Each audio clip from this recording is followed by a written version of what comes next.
Thanks for talking to us. Of course, it's exciting times now in the football world because the fixtures are out, the cup draws have been made, and you're getting ready to welcome your players back for pre-season. But quite a lot's been going on, of course, as you try to rebuild your squad. And unfortunately, you've lost one of your key members of your backroom staff in Alex Morris. So I suppose it's a fantastic move for him, but not one that you would have wanted. No, first off, it's an unbelievable opportunity for Alex in terms of what he's doing in his next role. He's a great friend of mine. I'm absolutely gutted he's leaving. The contribution he's made to the football club, to me, through all these years, I think he's definitely one of them that in time, when it just settles down, I think everyone will realise what impact he's made on them, past staff, present, players that have left, players that are still with us, people who work with in the ground. He's such a good person, loves the football club, and it was a wrench for him to leave, but again, a real big opportunity. I can't thank him enough for what he's done for me while I've been at the football club, not only in the last 12 months, but since I started coaching. Worked with him quite a bit. He's just a top fella, lovely, great family. His wife and his mum and dad, and he'll be sorely missed, because like I say, I try and talk about these things, not about football. He's just an all-round really good fella, and you'll do well to meet anyone who's as nice, who's caring about other people. He sits there, he listens to you, and I'll miss him greatly. Yeah, the one thing that you're trying to do is recruit players. You didn't want to be looking at might have to recruit in the backroom team, did you? No, I didn't. But like I say, these opportunities, because he's excellent at what he does, one of the very best. These opportunities do come around because of how good he is at what he does. I'm sure he'll go to Stoke and be a great success, working with their first team players and some of their young players. But no, I didn't foresee it. I think this was probably one of the only jobs which would have meant he took the opportunity. Obviously it was a shock to the system, but I can understand his reasonings and the opportunity he's been given. But I just think it's a time to celebrate when people like him have been at a football club for nearly 30 years, what they've achieved, what dedication they've given to the football club. I can't remember the guy having a sick day.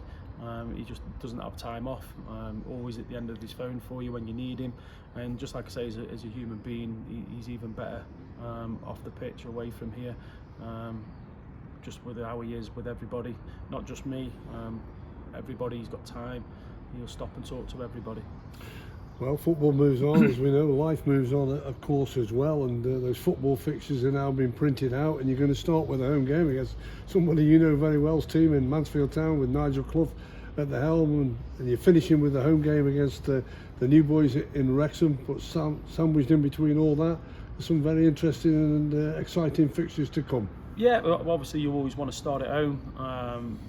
People have just been asking, who do you want to play? And you've got to play everybody, haven't you? The old cliche. So just nice to start the season at home. Obviously Wrexham will be the last game here. People look out for the Christmas period, don't they? A full fixture list. Obviously we've got a long one within that period. But again, no preference to what order these teams come in. We've got to play them all. Like I've said in past interviews, it will be about what we do.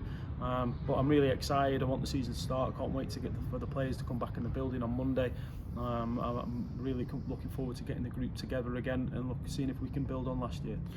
Yeah, you're going to welcome your players back. It's the supporters who are itching to see what comes through the door in terms of newcomers. But is your message that you're in advanced moves of players, hopefully? But be patient, because you won't get the right person for this football club. Yeah, without going on too much, I've just been in the fixture breakfast this morning, just trying to explain the processes that we're going through. We've had offers in for players and been unsuccessful. We've had numerous players come and have a look around the training ground, but it's been really funny in terms of the transfer window. Obviously, a few clubs haven't done anything yet. We've been fortunate to bring Harvey through the door, but I just ask for people to be patient. We could have had our business done by now, but that would have been wrong. With what we've got to spend, we've got to make sure we're doing it right. I would like to reiterate, we've got some very good footballers at this football club. I want to bring the right people in that are going to add value to the group. But there is a big pool of players out there still without clubs, and obviously we've made a contact with quite a few of them. But I expect things to go mad, if I'm honest, throughout League One and League Two over the next week or so. The disappointment for you was, even though you offered him a contract that you thought was a good contract, you lost your player of the season in Rod McDonald. Dan Ajayi, you've already pointed out you don't expect him to come back. And Tariq Uwakwe, you're still waiting for an answer. What are your thoughts on that then? Yeah, well, obviously I tried to do everything I could with Rod. I thought he was extremely professional in the way he conducted himself. A good fellow, a good leader. I can understand his reasonings for the decision he's made. As a person, I wish him nothing but good luck, because I thought he was absolutely immense for us last year, and just unfortunately we couldn't get to where we needed to get to. And I fully understand his reasonings for what he's done.